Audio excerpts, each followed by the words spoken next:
Ndoze ekitundu kyabadde kya kutaano kye twakomyeko nga sister anyumya ka relationship ne guy gwe baali bamaze ndooza myaka gyalinga 5. Kankusikireko katono tugende ku kitundu ekiddako. Guy ono buli twasisinkananga ebbanga ly'emyaka 5 gye twamala mu relationship twalinga tugenda mu guest house. Paka lumu bwe namubuuza nti tugenda kusulanga mu guest house paka ddi, yaŋŋamba gw'atalina yadde essuubi nti olisiramuka sisobola kukutwala waka. Yatandika okumpa amateeka mbu nga nina okwambala ebiteeteeyi ebiwanvu era neebikkirire kyokka nga tabigula. Guy ono yali mugumu ku kasente. Kati nakubamu obufaananyi engoye z'abasiraamu bwe ziri ez'ebbeeyi nga nankako okubyambala talina kyavaako nga ndabira ddala sisobola kusiramuka. Lumu yaŋŋamba nti eddiini y'ewaabwe egamba nti mukazi wo ne sisitawo bwe bakulaga obwetaavu mu by'ensimbi osooka mbu owa sisita omukazi n'omumma. Wamma abasiraamu abali kuno mutunnyonnyole. Yamala n'afuna omulimu omulala ogw'awaka e Kampala. Kakati wano we tutandikidde. Eno story ya Sister Jalia bino tetuli mu butabo simaya ziri engero ensonge zibazekketta sekitulege ensolo sima amaka g'abawansolo bazibumbira ezinunula omunaku nedda. Tuli ku bulamu bwa muntu gwe tutambula naye ku channel eno ng'avuddeyo okuwa story ye era abajjukira yagambye nti yali talina bw'ayinza kukozesa ddoboozi ng'ayogera bino ebintu bye yayitamu kubanga ebimu tebyogerekeka ate tubiwulidde nga mbisoma wano wammanga ddala biyinza okukulema okwogera ng'obyeyogerako. Kale n'alekera nze ebizibu bye nfaafaagane nabyo nga nsoma. Omulimu guno gwali kawempe era oyo omukyala maama Naaba yagunfunira. Gwe nali ngenza okukolera yali mutabani wa muganda we. Namusisinkana mu tawuni era olw'eggulo bwe lwatuuka yagula ebintu by'ewaka awo mu supermarket eyali ku paaka ne tulinnyeeza ekawempe. Mu taxi twatuula mu maaso era twagenda mbuuza ebibuuzo. Yambuuza gye mbadde mbeera nti ne maama we, nambuuza emyaka gyange nti konze nina 19 Katonda wange obulamu buli bw'azaayitamu agenze ne Kenya n'eri yonna gyonna gy'ayiribidde kati wano ali mu myaka 19. Nanziramu n'agamba mbu ye alina emyaka 35. Mukazi we n'aŋŋamba mukazi we emyaka 24 era n'aŋŋamba mujja kukwatagana. Nambuuza wakoma mu kyakumeka konze nti senior 4 neyeewuunya nnyo. N'agamba bintu nga bikyuse nnyo. Omwana wa senior 4 kati akola bwa maidi. Nasirika saamuddamu. Olwatuuka eka waliyo mukazi we omuwala eyali omulungi okukamala n'omwana waabwe bebi nga wa myezi 4. Naye omukazi bwe yandaba yandaga attitude. Nze ndi muntu asoma embeera y'omuntu nga naakamusinkana ne mmanya bwe nnina okweyisa gy'ali. Era ono embeera ze naziregisteringa mu bwongo bwange there and then. Omukyala yaŋŋamba emirimu gye nnina okukola buli lwenzuukuka nga muno mwalimu okwoza engoye zaabwe buli lunaku, okwoza ebintu, okukima amazzi ewa landlord kuba weewali tap, okufumba ekyeggulo kuba bo baali tebasiibawo baali basula mu double room naye nga waliyo single room ebweru mwe nali nina okusula. Ennyumba nasiimulanga ddiiro lyokka ne veranda n'akasitowa, then n'okuwa omwana ebyokunywa mpozi n'okumunaaza kuba baagendanga ku makya nnyo ng'akyebase. Ekisenge nga bakisiba omwana ne bamwalira mu ddiiro. Naye omukyala olwamala okumpa emirimu ng'akyayimiridde ninda kundaga gye nzisa obugoye bwange, omwami yayogera n'agamba naawe nno olabika okuzaala.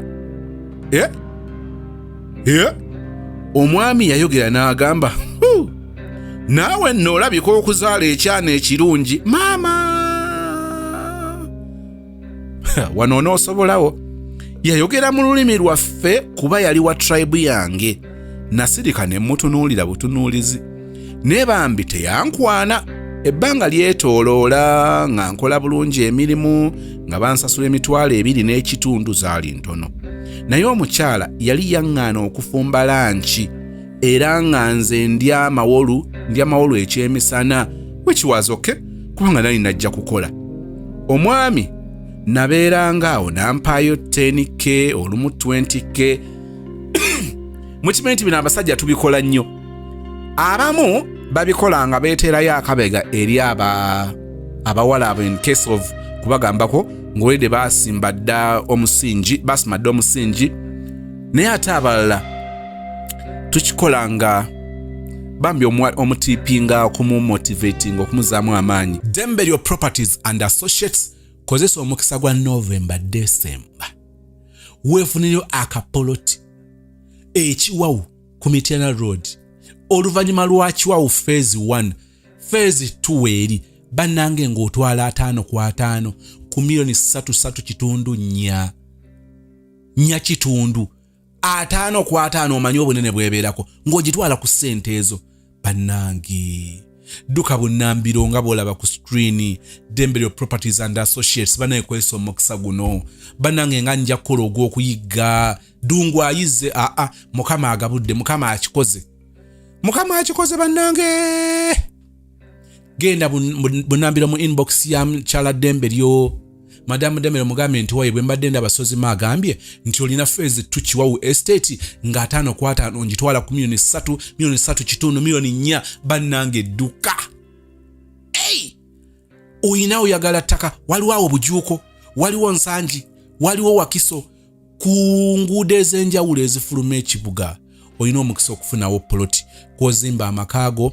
Oyagala ettaka kw'oteeka bizinensi nga zi farm, bulimi, oyagala kuteeka maduuka, kuteeka za apartments, oyagala kwebuuza ku nsonga za byapa. Dembelio Properties and Associates bakulindiridde. Abakyala b'awaka tebabeera bubi bonna, naye olw'okuba batera okubeera nnyo mu bakozi bano, wabaawo oluusi okwetamwa oluusi olw'embeera ze, kubanga n'omukozi taba malayika ate n'omukyala w'awaka taba malayika. Kakati wabaawo engeri gye bayinza okwetamwa nga kye nazuula ennyo nti abamaama basinga nnyo be basinga okuba abaana okusinga bataata kubanga bababeeramu nnyo. Tekitegeeza nti maama ye mubi nti taata ye mulungi. Taata oba oli awo singa alina obudde bwe bumu nga maama bw'aba nabo ku bakozi, ku baana osanga bataata tebandizadde yalizadde kamu oba tebaali badde n'abakozi ne babyekolera kubanga bayinza obutatolerate nga no sense to the level bamaama kubakikolera. Oba ofunye enjawulo yange. So that is why it is very common for us to end up ng'otipinza omukozi ate oluusi mukyala kyayinza obutakola. Abamu kyayinza obutakola ng'alaba amutawaanya kati mutipinge kukinga kumpi buli kimu tukikola ffembi oba ogezaako okunfuna. So in this case abakyala abamu bayinza okukifuna obubi, naye ate walibeerawo olumu ddala nga bwe ŋŋambye nti abaami abamu bakikola nga gwe muzeegwe bw'ate bw'atandika okukakana ng'avudde ku mulamwa. That those good fathers in homes abatipinga abakozi with no strings attached. So ng'ate waliyo ne bamaama, omusajja omukozi yamusasula naye abakyala lwaki si mwe musasula abakozi? That will be a topic or story for another day. It's a challenge. Why do I have to pay for the maid? Gasozi ngambi it is a topic discussion story for another day, but I've said waliwo bakyala ng'omukozi bamusasula, omwami asasula emitwalo 10 oba 15 naye omukyala ono owawaka ng'akwata emitwalo nga 3-4-5 n'azitopinga ku ssente ziri n'aziwa omukozi. Olumu nga bwe ŋŋambye nti abasajja abamu batipinga abakozi mu ngeri y'okuba nti yeetegekera ebiseera eby'omu maaso bw'anaaba amugambyeyo akagambo abeere ng'olwedde yasiga ensigo afukirire alinde amakungula. Waliwo n'abakyala abakola top up ku ssente z'abakozi nga mulina bye mubikka kubanga abakozi babawulira ku masimu. Waliwo abantu abajja waka, waliwo abakunona bakulaba bwe weeyisa omukozi n'oyongerako ssente ezo ng'oyagala okumugula oba kumanipulatinga kati ng'alina okuba ng'akuuma ekyama kyo oba ebyama byo osigale ng'omuwaka n'akasente ago nago mazima nabyo bitunuulirweko. Abakyala abamu mubikola n'oyongereza ku mukozi ssente abikka ebyama byo. Emmotoka ezikunona awaka abajja ne babeerabeerawo kawo ne mukuba ekiboozi naye ng'okimanyi nti omwami abantu abo abalinako ensonga ate ensonga ng'ogimanyi ddala. Bayinza n'okuba bakazi ng'amanyi nti ebbanga ly'obeera n'abakazi abo muba mukufuuwa mmindi, muba mukugeya, temulina byamagezi bye mukola kati n'osasula omukozi ekyakikole. Ne wabeerayo bamaama abakyala abalungi abakwata essente ne bazitopinga ku z'abakozi nga tewali bigendererwa birala, just kubasiima kubanga baba balabanga bakoze eby'ensonga ebigwana okubanga babongeramuko kasente. So omwami ono okubanga awaayo $1,200 ate mu maaso mabega wali n'agamba nti yamukwana jagadde okyogerako tukifune nga ngamba genda osibe enviiri oba genda ogule engoye, naye ng'omukyala talaba. Waliwo ebimu bye tukola ne tubisirikira nga tekijja kukola sense, ojja kitaputa bulala ng'ekigendererwa kyange si bwe kibadde oba oliawo nga bw'olowooza. Twafuukira ddala ab'omukwano n'omwami oyo kuba yatandikanga n'okuntuma okumukwanira ekiwala ekimu ekinyarwanda ekyali kinnayiba. Kale olabye bwe bikyuse kakati mbyogeddeko wali emega saagala biddamu bati kyembadde nkugirayo nti waliwo ababikola n'ebigendererwa ebyabwe, waliwo ababikola nga tebalina nnyo bigendererwa, just to appreciate. Katulabyeko ekigendererwa ono asigayo bamukutulira eddiiru nga ngamba genda omugambe brother wange akwagala. Yali yaŋŋaana okugamba abantu nti ndi mukozi. Olumu yakomangawo emisana naŋŋamba mbasibire mu ruumu yange n'ekiwala nga bakola bye bakola n'amala n'addayo ku mulimu. Fear men, but I have talked about this already. Ate n'akomawo olw'eggulo nga atannakomawo ko, ate nga nange sirina budde bubigamba mukazi we kubanga yali tanneewa. So omwami oyo yanjagala nnyo kubanga ne bwe nava ewuwe yasigala nkubirako nga mbuuza kyendiko, n'atuuka n'okunsindikira ssente. Muwulire, nga mbuuza kyendiko n'atuuka n'okunsindikira ssente n'angulira poloti era nagizimbamu. Wow! Twogerewo ki wano? Ndoza tugende mu maaso. Era njagala okubategeeza nti buli kye nnina ng'ekyange lwa mwami oyo naye teyakwana, tekikkirizikane katugende mu maaso. Era nsaba Mukama amumpangaalize kuba sirabanga muntu wa mazima mu bya ssente ng'omwami oyo. Lindako.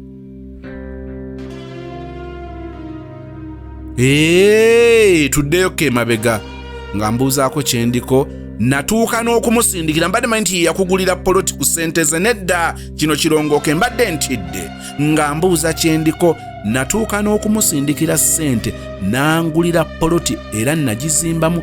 Era njagala okubategeeza nti buli kye nnina ng'ekyange lwa mwami oyo, era nsaba Mukama amumpangaalize kuba sirabanga muntu wa mazima mu bya ssente ng'omwami oyo. Bw'oba weetaaga ebibajje eby'omulembe, Aisha Najemba Furniture Mart Banda fe ansa. Tukola buli kibajje ky'omanyi ng'oggyeko coffin. Tukola entebe, ebitanda, emmeeza, sideboards, TV stands, furniture w'amafumbiro nga byonna bikolebwa mu miti egyalagibwa. Ku Aisha Najemba Furniture Mart Banda okkirizibwa n'okusasula mu kibanja mpola. Okumanya ebisingawo, jangu ku showroom yaffe gaggadde esangibwa e Banda opposite n'ekipande kya Nabisunsa Girls, oba yogera ne Hajat Aisha ku noti 7 noti 5 nkagamuemo 94 noti 3. Aisha Najemba Furniture Mart Banda, abeesugwa mu nsika ya furniture. Nga nkyakola ewuwe gye nagulira n'essimu yange eyasooka Nokia 1200, era nga ndi wa kitalo nnyo nga bwe nali ndowooza. Olw'okuba nti yampangayo bu tips, salale yange saagikwatangako, era nagenda gye basomeseza kompyuta ne ntandika okusoma Kino nno omukyala tekyamusanyusa. Abantu bano nabakolera emyezi 8 naye omwezi ogw'omunaana omukyala alabika yali assalale wange. Nalaba baluddewo okunsasula n'endowooza oba bibakuttemu just bwe nagezaako okubanja omukyala yali mukambwe nnyo nga bwe yeekaza nti yansasula anti kale. Era teyakomaawo nze nafumbanga emmere naye nga ye yagijjula. Ng'ajjulira bbaawe naye yange neesigala mu seppiki ne nejjulira kale wulira. Natandika okusanga entamu nga njereere. Olwasooka nalowooza oba yeerabidde nammaliramu emmere naye n'olwokubiri nalaba ngenda kufa njala ne ŋŋamba kati nno nina okunoonya ekiddako. Nali nafuna ennamba ya kazini. Mumujjukira bwe twatundanga emmwanyi za jjajja. Oyo yali abeera Luweero. Bwe yava ewaka yafuna omulenzi mu ssenta n'amufunyisa olubuto era ne badduka bombi paka Luweero nga nkubira kazini nga muyitiramu embeera mwendi. Yaŋŋamba jangu tulabe. Nasooka ne ŋŋenda ne ndabayo olwamala ne nkomawo e Kampala ne nkima ebintu byange. Nasiibula bulungi ne mbagamba sisita wange ampise ngende ewuwe. Era omwami ono saamugambako yadde nti oba mukazi we yali annyima emmere bambi. Era teyamanya nsonga ntuufu eyanzigya ewuwe. Ebya salale nali mbyesonyiye. After all omwami yali nga mpaayo bu tips naye okunnyima emmere kyampitirirako bwe ntyo ne nnyingira Luweero. Kale emmere eyo obumere gw'olabanga emmere obumere naye emmere esobola okutta omukwano ne tugenda ewaago n'atatuwa mmere maama yadde otuzzi. Kale munnange nga bw'olaba nti mmere bumere weewalanga nnyo emmere okuweebuula. Abantu basobola okwerabira byonna naye abantu bajjukira nnyo bwe wabagabula. Muve ku bagenyi. Nkiddemu ku mutala guno bantu mmwe muyiga okufa ku bagenyi. Eri abagenyi abatamala gakyalakyala akutegeeza ngenda kujja budde bwe buti tugenda kujja bana. Ate omanyi bwe bakugasiza mu bulamu bwawo nene bajja n'oli okubalasa ekiboozi n'obakuba ekiboozi. Bantu mmwe muyiga okulabirira abagenyi. Omugenyi mugeyi. Nkugambye tubeera ku mikolo basobola okugamba nti bannange baatuleetedde ba Sitesha Mayanja. Si Sitesha Mayanja tumujje mu bintu bino kubanga yatusobera mu byobufuzi. Baatuleetedde King Saha. Bannange King Saha n'alyoka akuba omuziki. Ne bamala ne baleeta omwana wa Mayanja family Paraso. Tasobola nagamba Paraso. Babyogerako byonna Diko yabadde mulungi. Nnyo abagole bayambadde bulungi. Bwe bamala ne bagamba naye bannange omwana yafumbye ekimere. Baagabudde ekimere. Kale munnange mbu oluganda kuli olugenda enjala terudda. Ensonga eyo gitwale eŋŋanku. Lw'emmere obumere n'omumma omukozi emmere gyafumbye. Gwe muleka waawaka bantu mwettima. Effubiti zenge enkwezenge byonna bibadde byetaagiza ku kintu ekyo. Mmere gye twogerako katono nnyo ne kaleme kubanga kakwogezaako omma abantu emmere obumere kasasiro kiteezi. Tudde Luweero. Luweero kazini baali basula mu double room era nga nze nsula mu ddiiro mu ntebe. Saagala kukyalira muntu nansuza mu ddiiro. Saagala mumpe omutwalo ngende nsule mu loogi. Honestly speaking ne bwe nali ntandika okupangisa omulundi ogwasooka mu bulamu bwange ssente ezo maama wange Naalongo yazimpa. Ennyumba yali ya mitwalo 3 ne nnyagala twala omukisa guno bategeeza nti ennyumba eyo sebe yali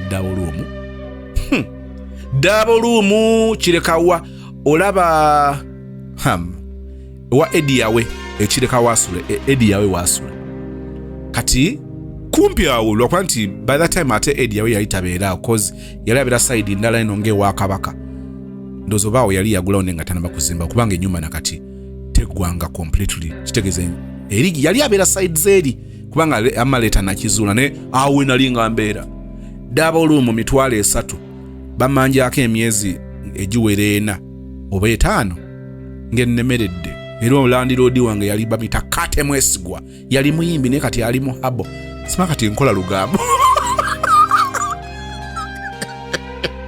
Double room kati bagimenyawo tekyaliwo.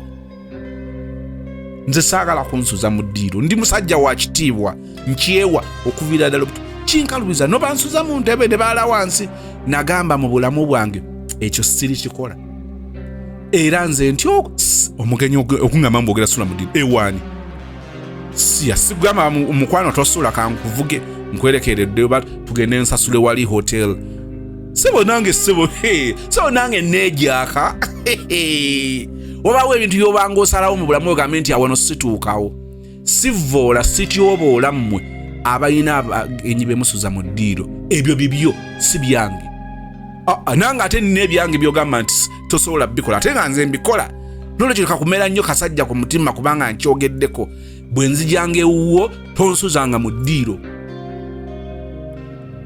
ngogera gamba nti katufe tuve mu kisenge tukusuze mu ddiiro ekyo nakyo sisobola kukikkiriza mbamba wambye mbamba tyobodde sisobola ku buliri bwammwe sisobola susulako naye tuba tusule mu ddiiro nga tukuba kiboozi bukye ŋŋende oba tusasule wali nze nno nina olugezigezi ssebo olumu neegyaka wano wawali ebisula ebisasulwa tuveeyo tugende mu maaso ne story.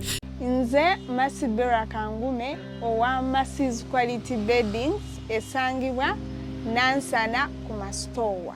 Beddings zonna ebikwatagana n'ekisenge ng'amasuuka ag'ebika byonna ebyenjawulo, bed covers ebika ebyenjawulo, mubiri mutono mubiri munene nga blankets ebika byonna ebyenjawulo, pillows ez'omukka ze bayita fiber pillows eza sponge, tuyina mosquito nets ebika byonna ebyenjawulo ebika nga 12 n'okusoba, ne tuyina carpets ebika byonna ebyenjawulo, bathrobes, tutunda nightwears ez'abakyala abasajja n'abaana, curtains, tuyina door mats ebika ebyenjawulo, tuyina cushion pillows abalina decorations, tuyina cushions ab'entebe abadiringa ne furniture, waliwo cushions zaffe ze tutunda nga ziri already made, tutunda bintu bingi byonna ebikwatagana n'ekisenge generally fe abadiringa nabyo. Massi's Quality Beddings esangibwa Nansana ku Mastowa, tuli makati ga Cheap Hardware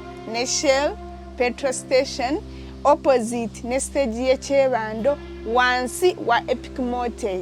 Enamba yaffe erina ku WhatsApp eri 0708702198, njiddamu 0708217998. Eruwero kazini baali basula mu ddaaba olumu era nga nze nsula mu ddiiro mu ntebe. Saagala naddayo nensoma ka computer course kange nenkamala era nenfuna certificate bambi olwo nno nga nduubirira kubeera secretary. Ne bwe nawerekeranga sister ku mulimu gye yali akola era olw'okuba nti gwalingamu okubala ssente nnyingi, olumu yabeeranga n'ebinusu bingi nga mba muyambako okubibala. Ewa sister twali tulina vibe ate nga ne bbaawe yali muntu wa vibe nnyo, so I was very comfortable. Ku mulimu gwa sister awo boss we yandabira nga ndi muwala mukkakkamu nnyo, naggulawo branch endala nampa omulimu. Mukama yeebazibwe nga nsasula $5,000 omwezi, olinye from 2.5 mu bwa maidi to $5,000. Mwe mumanyi okuva ku salale y'$2.5 n'odda ku $5,000. Nalabanga kyamaanyi nnyo omulimu ogwo gwannyumira kubanga nafunangawo obuddiru bungi obuliko ssente, nze nga n'omusaala gutuuka nga sigusuubira. Era the very first time I got my salary nagula omufaliso ogwa 6 ku $7,000 nempangisanko ne single room ya $3,000, bwe ntyo nenva ewa sister neneetongola. Asimbudde maama nava ewa sister nebifubafuba by'ennaku zo nabyo naddamu nenyirira, era nga abakwana tebabulawo nga twogera ne musiraamu. Maama walemera ku musiraamu, era nga obwolumu ninnya neŋŋenda mu kibuga ne tutundula kavanira n'olinnya emmotoka okuva eruweero kuucu kambale luweero w'obulenzi kati awali waawo sima saku kyawali genda Bombo, Kalule, genda Matugga, Kawanda, Kagoma, Maganjo, Kawempe, Bwayise, wamusangawa ng'otutte ng'otutte Ttendo. Naye mubeera muli ne mufumintiriza. Nali ntambuddeko olugendo oluwanvu nga nsonga bwe zityo. Ng'olugendo luwanvu bwe lutyo. Kikolangako ekyo. Nga luwanvu. Miles bwe zityo. Nedda. Nenfuluma Kampala Metropolitan. Nedda ekyo tekibangawo. Kampala Metropolitan nga tugenze kusoma byawandiikibwa tutandiki Obadiya Nakku Mukaba Kuuku. Nedda Kagayi. Nedda kati babula agasoza olimba tekibangawo. Zola n'okugamba olugendo olwali luwanvu Ntebe. Kati waliwaga Entebe yali agenda kulaba ani omulabu abigatta mawana ng'ekazi Kibeki bakijja Ntebe kyali Ntebe olugendo oluwanvu ndo Ntebe ku Masaka Road yali Mpigi.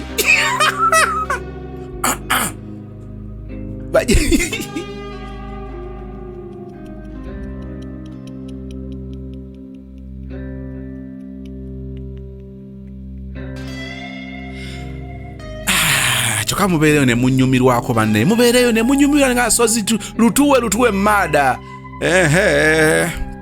Baleese akagamba akapyambwa mukazi mada omusajja saada. Bannange muwala gwe naawe oweramu akamooli n'eddirisa. Tubadde luddawo wano. Lumu agamba nga twogera ne musiraamu era ng'olw'olumu nninnya n'engenda mu kibuga ne tutundula vanira n'era nga bw'omanyi long distance relationship. Natuuka ne nfunayo omuntu omulala.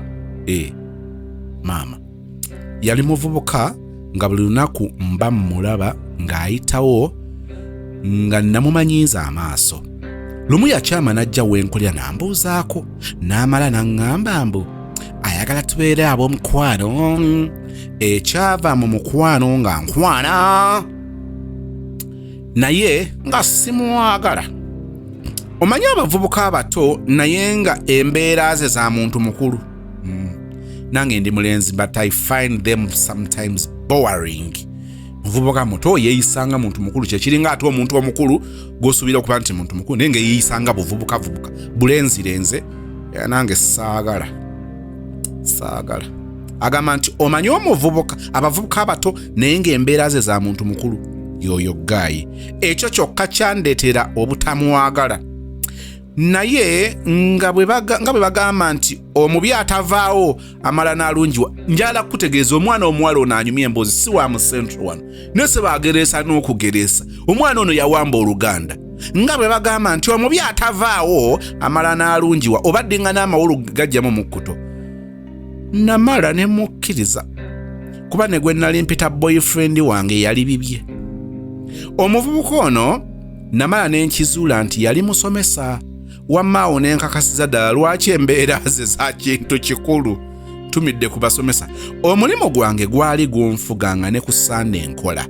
So nga n'okwoza njoza kiro. Gaayo ono tubadde ku gaayo ono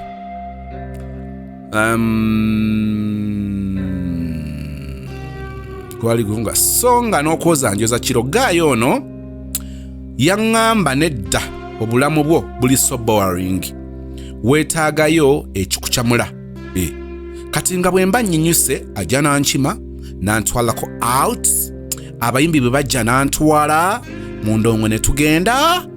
Bw'atyo n'ajja ng'azimba enkolagana era okukkakkana nga mukkiriza. Yagamba mbu ye mbeerera era ebintu bya vanira tabimanyi. Nansaba muyigirize.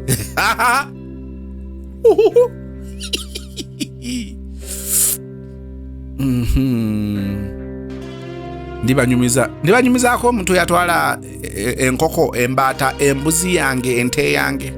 Gwate erinnya ettuufu eri abasajja lyabula. kati kiki oba leero ndiko ki yagamba mbu yembeerera era ebintu byavanya tabimanyi nansaba mumuyigirize ate munnanga ayagala obuyinja lwali lumu nga njigiriza omwana ttu emboozi kati akatundu kano nkaweereza DJ Rita Rita oyoza wasuze mu bidongo ogolola oli mu kususa binyeebwa omuleka kati mumanyi ogendako mu byalo eyo Masaka ne balyoka bakusibirira ebinyeebwa nojjanga okaalakaala nabyo n'olyoka ojjuza emmotoka ya mwannyoko kati oli ku binyeebwa olayi kuosusa oba okongola nseenene naye omuntu agulira n'obeera ng'olina omulenzi n'akugulira enseenene ezitali nkongole aba alina amagezi okimanyi nti aba ayagadde kugema kajjanjo omanyi mwagala nnyo bagulira n'alyoka akuwa eddimu eddene okongola enseenene ate akugulira zaagu mu kitundu kiveera bwe kiti n'olyoka okikkakkanako ogenda okukongola enseenene ozisiike nga wazikkuse Nze Becky Sozi owa Remo Beauty and Wellness Parlour Esseta. Mu bimu ku bye tukola mwe muli body massage therapy, facial treatments, counseling services. Gw'omwana w'obuwala ovaamu akaswa akabi, gifa ebbaawo waffe abakyala, obundula amazzi amakyafu, wazibikira enseke, bw'onookosa gifa ebbaawo ono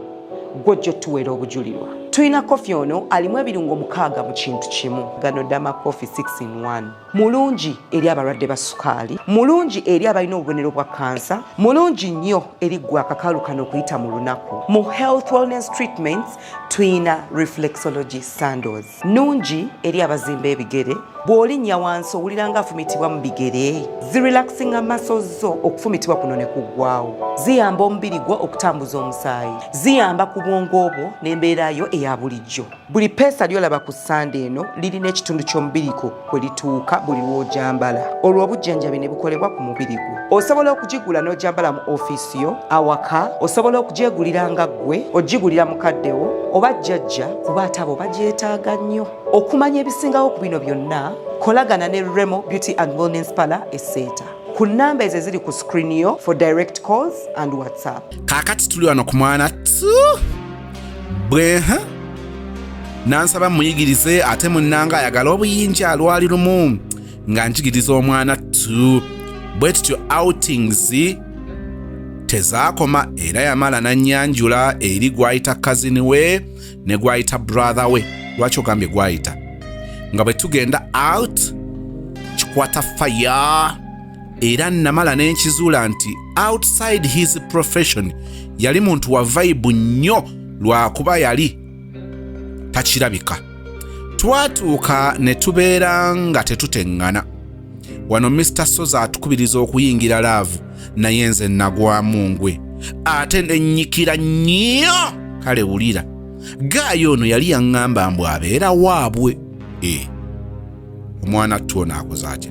Era ng'olumu omukubira essimu n'atakwata naye nga bw'ajja ŋŋamba mbu omanyi ennyumba yaffe nnene kati olumu essimu nnyinza okuba nga ngitadde mu ddiiro nga nze ndi mu kiyungu ne sigiwulira mu kiyungu ng'akola kyasirwala. Nga nange munnange ntwala ekyo actually bwe mbala emirundi gye nali nguddeko mu laavu ndowooza giri 3. Oli crash wa P4 nayeyo nayo yali laavu nedda. Ono Gaayi n'omulala gwenjo okubanyumiza mu maaso eyo abasigadde oba kyali kiki. Mbagambye omulimu gwali gunfuga nga sirina na budde kugenda ndaba ewaabwe. Otyo olumu waliwo ennamba eyamukubiranga eri saved as mami. Ng'era bw'aba agikwata atambulako akabanga nga siwulira byayogera naye. Ekirala from the very first day lwe twatandika okukolagana Gaayo ono yalina empeta era nga tagijjaako. Bwe namubuuza empeta yaki oli mufumbo yanziramu n'aŋŋamba nedda. Omanyi ku campus abawala baayo babeera nnyo desperate for men. Kati nayambalanga empeta baleme kunsumbuwa era ne bwe navangayo namanyiira yannemu okujjako omusiru nga nange ntwala ekyo. Naye Gaayo ono yadde nali mwagala yalina embeera ze ng'ajja wenkolera ku makya n'atumya ekyenkya n'akirya n'akimalawo nga takukinyeeko nti nkuweeko kazooba. Kyokka nga yali agamba mbu anjagala. Ebiseera ebyo appetite yange ey'emmere yali mbi, naye omuntu omusaagisaako. Wabula yaŋŋamba gwe nkwewuunya n'obeera ng'okola mu ssente naye nga tosobola yadde okutumyako ekyenkya ng'enabyogera bw'alya. Nabagamba waliyo abantu abaweramu akamooli n'eddirisa nga babulako luggi kubaggala. Bannange kika ekyo nno saakifangako kubanga nali mwagala. Ekirala, Gaayo ono yali mulokole era nga ne mu kyaki akolanga translator nga pasita abuulira. Lumu twasanga emmotoka ya pasita waabwe bwali kiro kubeera twatambulanga kiro nga nyinyuse. Gaayo yeekweka mbu saagala dadi andabe, adadiza nnyini kubanga mu kyaki bampa nnyo ekitiibwa. Kati omukyala yali anoonya ekitiibwa, owulya koodi bampa nnyo ekitiibwa, ekiteeza okutambula nange ekitiibwa kyo kiba kiyiika. Okay. Yatuuka n'aŋŋamba mbu olaba guno omulimu guno bukya enkya nga bossi waakugobye otandikira wasinga akugobye. Wamma nno ne ndaba omwami ayagala tukulaakulane nga yeewuuyo. Mbadde nteesa tukole edduuka lya serious nga abulawo ssaawa nga ziizo ng'akomawo aŋŋamba edduuka ndifunye baagala emitwalo 10 naye mbadde nteesa tusooke tusasuleyo emyezi 3 nga bwe tulaba enkola yaawo. Nga ŋŋamba kwekyo bebi, kyekyo mukwano, kyekyo omwagalwa. Nga mbala emitwalo 3 cash nga nzimu agenda asasule. Tufudde. By the way, awo nali mpezezza emyaka 21. Okay. Olwatuuka olw'eggulo mugamba ntwale ndabe ku dduuka lyaffe ery'ekitiibwa ery'ekitalo nga ŋŋamba saasasudde ate baŋŋambye serious tezijja kukola. So far this is my best part mu love story oba mu story ya sister Katonda wa Isirayiri Yakobo ne Isaaka. Kyokka teyabikugambye. Ajagajaga agamba edduuka saasasudde ate baŋŋambye serious tezijja kukola. Abantu babaŋŋambye kazi yagambye abeera waabwe alimba. Mbadde nteesa tukole saaluuni ng'erimu ne jewelry. Nze nga buli bebi kyateesa nzikiriza bukkiriza. Aya akoba bukobi nti nze na omwami bebi kyakoba, omusaada omwami kyakoba, nze na kyenkoba. Nga neera mbala omusimbi omulala nga muwa otandikwa siruwala. Jukira waliwo siruwalako dda mu biri ebirala eby'ekisirusiru kati oyongera okusiruwala. Wano nno yaŋŋamba eri edduuka tugenda kulikola. Wano nno yaŋŋamba eri edduuka tugenda kulikola entebe nga muli Luweero. Mbu yeewaabwe. Wano e Luweero mbu yali abeera na maama we amala bannaye mbu nga kitaawe abeera Ntebe. Kati yaŋŋamba omanyi engeri gye kiri nti wano aba tamanyidde. Kati yaŋŋamba omanyi engeri gye kiri nti tewasoma tolina diguli oba diploma bazadde bange tebajja kukwagala komanyoko tumbaavu tafulu bata common sense ewammwe ndyayo wali okiwuliddeko ekyo ani gwamanyiira. Bannanga abantu beewa obubalaza obusiimuule. Amanyiira bazadde bange tebajja kwagala tusooke tukole. Annange oba lwedi fulaga muzibala. Tuyimuse tusooke katuddeko katone mabega entebe yeewaabwe. Kati yaŋŋamba omanyi engeri gye kiri nti tewasoma tolina diguli oba diploma bazadde bange tebajja kwagala tusooke tukole tuyimuse standard yo awo ndyoke nkutwale nkwanjuleyo nga mukyala wange another komanyoko tumbavu. Yakola atya nga nzikiriza kati nga ŋŋamba eri mu saaluuni tugenda kuteekayo abawala be baabakolerayo ffe tusigale nga tukola nga bwe twongeramu kapito we kiba kiganye. Omanyi bizinensi we kiba kiganye lindako, omanyi bizinensi etandika eyinza okulwawo okukwatayo. Mbabuulire, omugatte nawaayo obukadde bwange 2 wasirwala okuva ku mitwalo 10 egyasooka 13 ku mitwalo 3 agasooka obukadde bwo ne bubeera nga obusirwo ne bubeera nga buzitowera ddala obukadde 2. Baby sister nga ngambye naye ajja kwongerezaako naye nga simanyi na bizinensi wagyeri. Naye olumu neebuuza nti oba naliko enfuuyirizi tweyagala ne gaayo oyo kaŋŋambe nti namwagala kuba sirishwa oba ye yali anjagala. Gaayi yatuuka n'abanga vanira gwatundula kika nga saagala mufiirwa. In fact akwata 2 mu vanira ng'addirira Saamu. Mujjukira Saamu okukakkana nga nfuna olubuto tufudde. Obukadde 2 tutaddeko n'okufuna olubuto. Ffe be mulaba wano kati tuli lubuto. Naye nga sinnafuna lubuto nali namulabako lumu ng'akoze lisiti nga heading kuliko mommy's requirements, nga kuliko ebintu omukazi agenda okuzaala bye yeetaaga. Tuza maama we yali amuzzaako.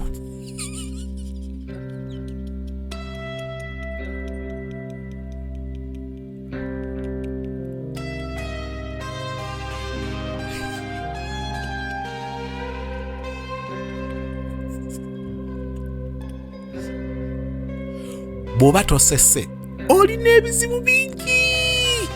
Soke tusiriikirire ekisa kya Mukama waffe Yesu, okwagala kwaye Katonda n'okusa ekimu okomye mutukuvu biganye bibeerenga naffe ffenna n'eri abooluganda bonna naddala atasese wano mu linnya erya Yesu, and we all say amen.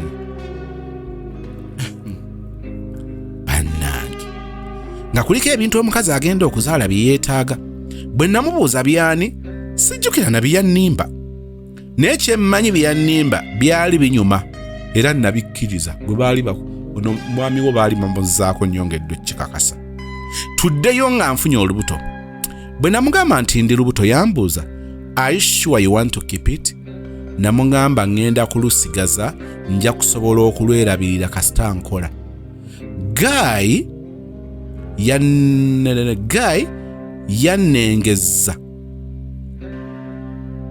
Guy yannengeza mu mulimu gwange n'agamba nga olubuto bwe lugenda okunnemesa okukola and other stupid reasons okukkakana nga nzigisizzaamu olubuto ate nga nkozesa ssente zange. My goodness. Naye ekintu ekyo kyannuma. Nali sirootangako kujja mu lubuto obulamu bwange. Era that was the only pregnancy I have ever aborted in my life.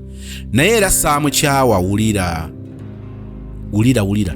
Olwamala okujja mu Gaayi yabeerawo n'akakasa nti sirina buzibu bwonna. Yakeera bukeezi n'abula. Naye nkuba ku masimu ge gonna nga tegaliiko. Okumala omwezi mulamba. Nze katono nfa olwa heartbreak. Naye nga mmala ne ngamba nti oba yafuna obuzibu. Nabagamba mugenderere nnyo abasajja abantu ababula mu bulamu bwo nga tebakuwadde ensonga n'otandika okuba nga gwe weewe ensonga. Tusuubira abantu okubeera nga babuvunaanyizibwa ekimala okukola communication. Mbadde njala kukoma wano naye ndowooza tweyongereyokko kubanga story tweyongereyokko. Ekyewuunyisa nga simanyi nawaabwe nti oba nagenda ne mmunoonya. Olw'okuba gwe yannyanjuliranga kazini we twali tufuuse bakyali yajjanga wenkolera era lumu twali tunyumya ne Gaayi omu naye eyali mukwano gwange.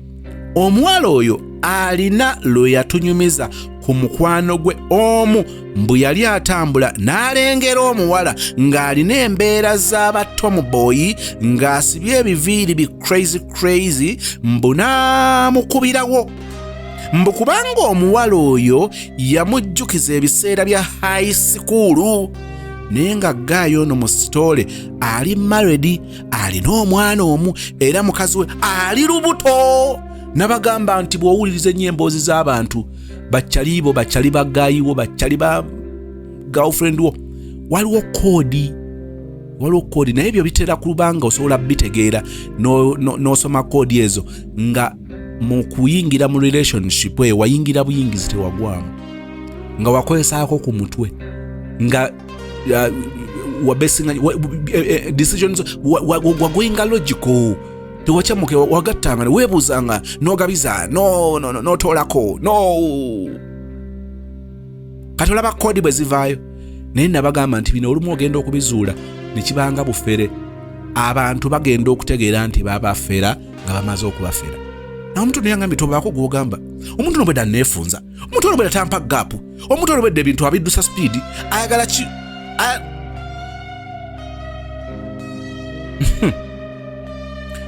Mbugayi ayagala kwawukana ne mukazi we awasooya omuwala naye alimu stranded kubanga omukyala wampeta wulira koodi mbwera gaayo oyo atandise n'okutunda ebintu by'omu nju kimu ku kimu era ne mukazi we yanobye bassebo ne bannyabo omwala oyo kazini wa Gaayi gwe yali ayogerako mu sitole yali nze mwene era nga ne Gaayi ye Gaayi wange kazini yagamba oluvannyuma mbu yanyumya sitole eyo indirectly ng'asuubira nti naabuuka naye nga nze munnammwe ndi mbuzi oba yali mbuzi ki oba yali abitanga yali mbuzi ki eyo abamanyi ebika by'embuzi bitanga nayo kyambuzi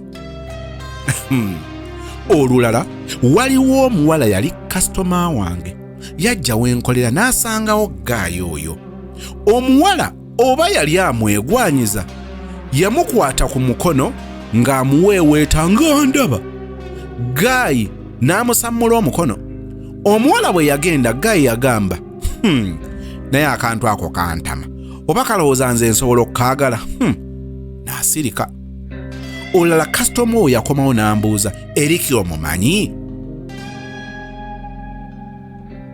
no olulala kasitoma oyo yakomawo ne mmubuuza eriki omumanyi yaŋŋamba tusaba naye ku chaaki era ne mukazi we ali lubuto balina omwana omuwala namubuuza ogambye ki nti ye kiki tokkiriza nti azaala tokkiriza nti azaala omuntu eyaŋŋamba nti mbeerera nga nkwana yali mufumbo ng'alina n'abaana katukome wano tujja kutandikira wano ekitundu ekijja okuba ekyo 7 panna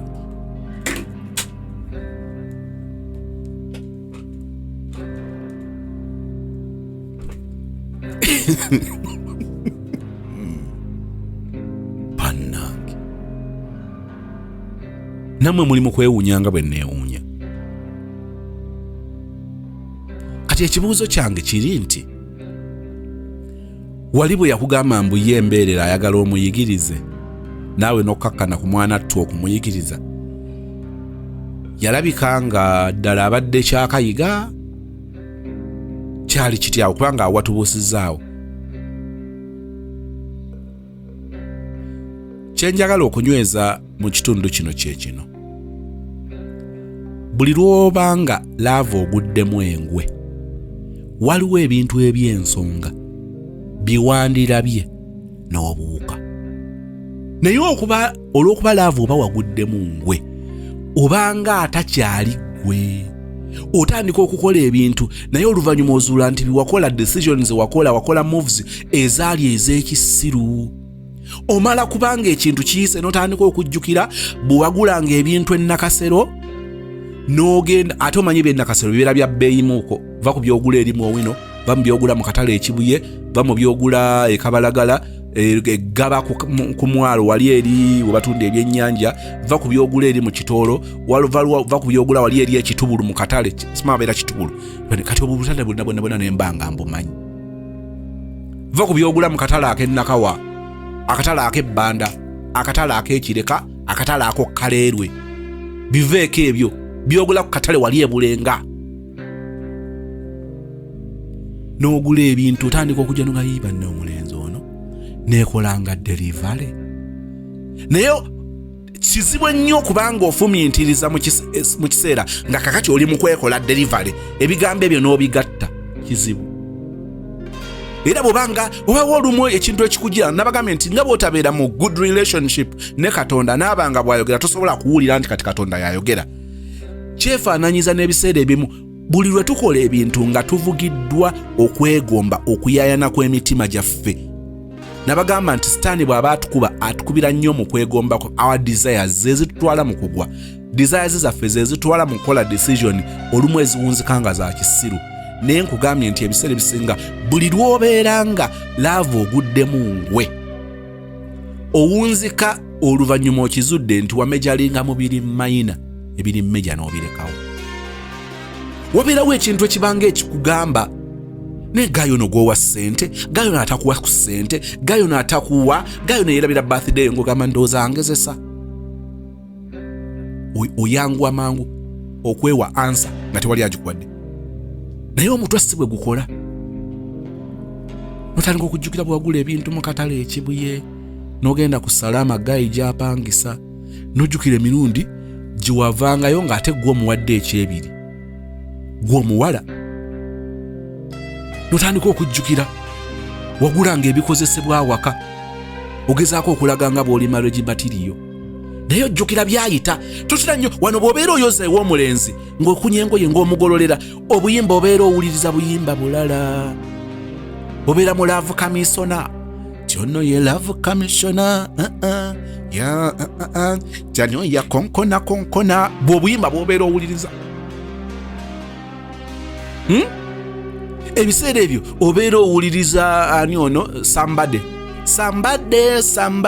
elintwala nga sambadde obeera mu ebyo akasindike kalo ate keneerabidde kensinga n'okwagala nali manyi akayimba ako kajja kikuba omwaka guno gwonna ne banegana mudi by'ennyimba naye mu biseera ebyo ng'ogolola tofumiintiriza nnyo nwaneno olugoye lw'engola lwa kitange ngolola lugoye lwa kkojja lugoye lwa baaba olugoye luno lw'engolola ogolola wokuba akafaananyi kati kwolongo ojja kuba ogolola bugoye bwa mwana obuwo nno omunneekuuzadde mwoyo omusajja ow'ekitiibwa ow'ekitalo obeera okuba obufaananyi ng'olaba muli mu church ng'olaba oli ku kushona designer ogenze mu mirembe beddings ye mirembe beddings ate obeera omwagazaaki nga tulina mass quality beddings wali erenansana ku mastowa opposite stage y'ekyebando wansi wa Epic Motel okuba obufaananyi ng'olina eggayiwo muli ku mass quality beddings mulonze bu curtain mulonze bu bed cover buduve mukola amakaga mwage ekitiibwa okuba akafaananyi nga mulambudde Aisha Najjemba wali Aisha Furniture Mart Banda mulaba engatto ze mugenda entebe ze mugenda okutwala ey'olugalamirizo gye mugenda okutwalira taata obeera ogolola engoye z'omulenzi ng'ebyo by'olowooza kubanga laavu wagwamu ngwe njagala kutegeeza ebigambo bino bw'obanga laavu wayingira mu nnyingire osobola okubanga n'engoye wazirowoozeza nga tonnabazigololako n'okugenda obugenzi ew'omulenzi okwekolako delivery okukola obufumbo ob'eddya lya wiikendi omuntu abeera yayagala ng'omutwe gwe gukola bulungi nga gumukulembedde yabirowoozanga bwe yamalanga obirowooza n'agamba nti asijjagana ku miitinga kawagga nalumaga waabwe ne kakati okugenda ku salaama kaŋŋambe gayo tusinkane tugende tunywemu kacaayi mugambe nti nze wendi bw'obanga onjagala kale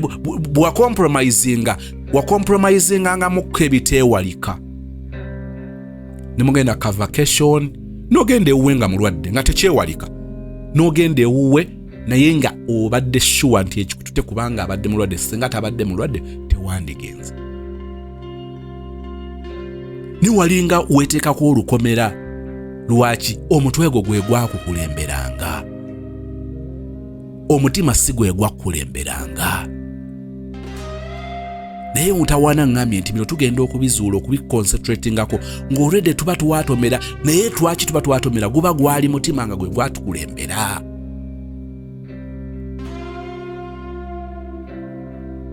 Njagadde tupozingire wali wano tewali atupapi. Sitoole zaffe ffe tuzeewa tujja gimala, oba oyagala oba teyagala ejja kuggwa. Okyakola ogwekyeyo, okyakola emirimu gye Uganda wotulabira. So okyaliwo nange nkyaliwo nga Mukama akyatubeera weetuli. Sitoole zijja gwe. Naye tuleke biisaako maaso nga tugenda lukwakwayo nga tulinga be bagoba nti teeka sitoole tulina ogimalayo olwaleero. Kakkana akajanjako kafuge twogereko eby'ensonga bye tuwulidde mu sitoole eno. Njogera bino waliwo akyasiruwala. Oweereza omulenzi ssente mu ngeri y'ekyeyonoonero. Okyasiruwala. Oli mu kupokera omusimbi omuwala ogutaliimu kubala, ogutaliimu kufumiitiriza. Ofuuse ekibiina ky'amawanga amagatte, ekibiina ky'obugabirizi bw'obuyambi. Oli UNESCO, TASO, UNICEF, bano aba World Food Program baba babaana. World Food Program, WFP. Oli NATO, oba oli African Union, oli ADRA Uganda. Omanyi ADRA Uganda kitongole kimanyiddwa ne Uganda nga kigenda ne kiyamba ababundabunda bano ntalo bano mataba ne bakuŋŋaanya engoye ne bafuna emmere ne bagenda ne babagabirira. Wafuuka ddi ekitongole ekyo? Ofiisi zammwe zituula wa tukuleetera abalala abali mu bwetaavu n'okusinga oyo gw'oteetera naye. Love giyingire, love togigwamu. Enjawulo eriwa? In fact okanya nokulena ekibuzo ekyo waliwo yambuza nga sozi okozesa nnyo kati ate ne mugamba nti obuzibu oba obulabye ku TikTok oba ani oli otya mukwano. Ivan mwana w'omwami muli mutya? Muli bulungi? Nga mbuuza nti sozimo ntera okulaba ng'okola statement eyo oba oli ng'okola statement mbu love tuyingire nyingire, love tetugwamu ngwe. Enjawulo yeeriwa? Mubuuza wabijja wandi ku TikTok ne mugamba ebisinga bibeera ku YouTube. Okugwa mu laavu nga bw'owulira ekigwo. Bw'ogwa okugwa tosalawo woogwa, tosalawo ddi lw'ogwa, tosalawo ngeri ya kugwa. Okuyingira bwe ne bwe nnyinnyonnyola okugwa mu laavu kyokka kyokka ekyo kimala. Tosalawo ngeri gy'ogwa mu laavu, tosalawo ddi lw'ogigwamu, toba na nsonga eri awo ekwatikako lwaki ogwa mu laavu, naye kuba kusirittuka accident n'ogwa mu laavu. Ogenda okugwa mu laavu nga tujjukira nti wayogera nti ogenda kwewamu emyaka 2. Wayita ennaku 3 nga tulaba status zo zirina obuntu bwe ziteeka nga status zo ono. Oteekayo buwebale kunfu butula. Blessing in this guys. Oyina obustatus bw'oteeka tutandika okulaba oteekayo waliwo mugende abawala bamanyi okupostinga ebifaananyi nga bali ku cafe Javas bali out naye nga yali ku mmeeza yekka. Gobeera weetutte mumanyira. Otandika opostinga obuntu nga gwolaga wekka. Fe tutandika okukira nti kati nnoono singa abadde yeetutte out twalibadde tukiraba nnyo nga omanyi omuwala mukimanyi nti nsobola okulaba ebifaananyi by'omuwala ku status ye ng'ali out nga mbyawula nti ono ye yeetutte out. Ekisooka emmeeza yonna bw'aba akuba ekifaananyi, bw'aba akutte ka video ka Instagram, Snapchat, agenda kukola 360. Agenda tukwatira ka video nga kakola 360 kati. Tulengera abali ebbali emmeeza tugirabe nga eri fuulu. Ye yekka yaaliwo. Oyo ye muntu abeera yeetutte out. Mpoza abaana atulima nga atayiminza oli avuddewo. Bw'avuddewo genda mu kyo agenze n'ebyokulya bye nedda. Oba bw'abadde ne muwala mukwano gwe tubalabye bw'akyusiza bw'atika video. Tulabye abali ku mmeeza ng'aliye ne muwala eccupa ziri 2 ate tetutera kubeerako nnyo bintu bitiisa. Omuwala nga yeetutte out. Emmeeza tetera kubeerako nnyo bintu bikankana. Mmeeza y'omuwala nga yeetutte out kutera okubeerako crashers nenga yaliko yekka.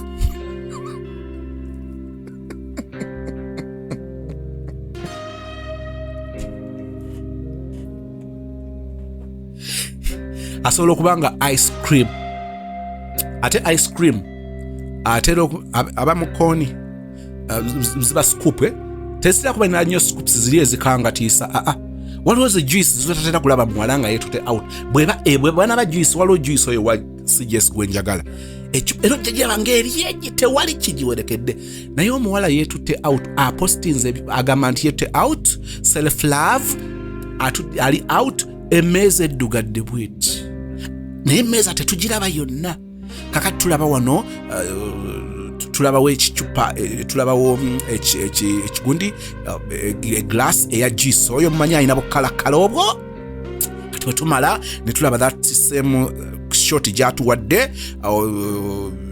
kuliko chicken wings wano ebyekitiibwa byonna byonna nga biri awo naye emmeeza nga ya kitundu ng'omuwala yeetute out ako nako mu kabuuke tebaddamu okufera naye kati jjukira ffe tugambye nti ono yagudde mulaavu teyayingidde mulaavu tutandise olaba obuntu bwa postinga ngamba nno nalumaga yagudde mulaavu tubimubuuza abuzaabuza ne wayita emyezi ebiri atandika otwebuuzaako waliwo agamba sozibo bw'olaba sikunoonya nga nkubuzeeko wiiki myezi ebiri njagala otegeere ekigambo kino nti nze mukwano gw'olwomba nnyonoona anti era oyogera olaba oluvannyuma lw'emyezi 5 ng'asirise ng'ajjaako abasozi mmo muno mwe tusirikira olwo nali neefudde omugezi naye omanyi omulenzi kye yankoze n'atuula bwonna nga noweno nga kati nakugamba lwaki toyiga okugwa mulaavu okola ebintu olumu nga toyagala ne banno basooke bitegeera oba baleme bitegeera okukuta